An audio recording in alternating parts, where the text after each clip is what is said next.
Did you know that Africa would probably be united today had it not been for one man? Yes, one man is almost single-handedly responsible for sabotaging the cause of African unity. Let's take a trip back in time. It is April 1957, and a high-profile summit is taking place in Abidjan, the capital of Côte d'Ivoire.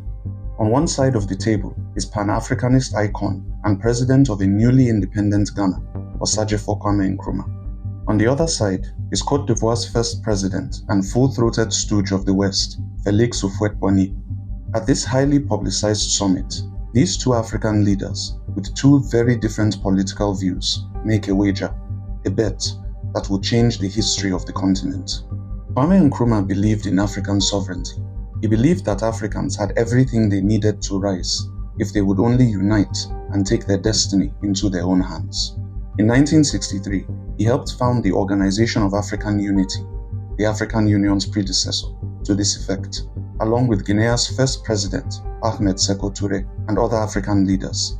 He also, along with Touré, laid the ideological foundations for the All-African People's Revolutionary Party in 1968, 2 years after his toppling in a CIA-backed coup. More on that shortly. Félix Houphouët-Boigny, on the other hand, claimed to believe, and we use that word deliberately here, he claimed to believe that Africans were not capable of developing without Western support.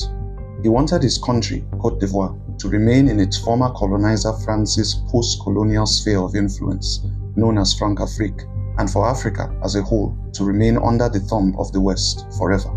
No points for guessing where he got his belief about African inferiority from. Anyway, the bet, known as the West African wager, was simple. Which nation would develop faster?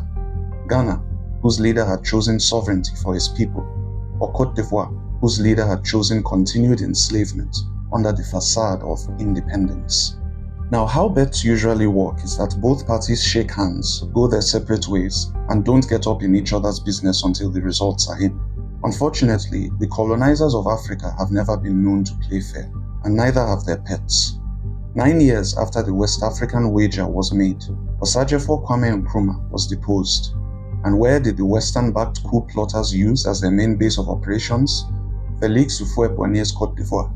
This would not be the last coup against a sovereign African government that Houphouët-Boigny would be involved in. He was also named as a co-conspirator in the French-backed assassination of Burkina Faso's founding father, Thomas Sankara, and for the rest of his life remained one of the West's most important assets in its war on African liberation. The West African wager was rigged from the start.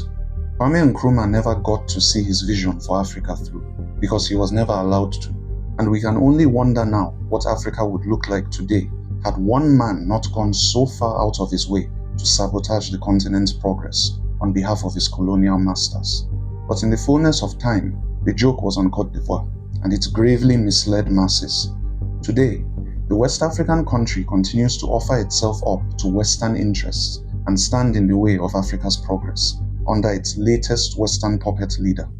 Meanwhile, Ghana is moving towards greater control of its natural resources and greater economic growth under its own present leadership, a leadership which seems keen on reviving the nationalist vision of Ghana's founding father. And just across Ghana's northern border, Nkrumah's Pan-Africanist dream has also found new life in the alliance of Sahel states. Kwame Nkrumah may have lost the West African wager, but the Africa that he dreamed of may yet become a reality in the coming years. For the Spearhead, I am Barahat.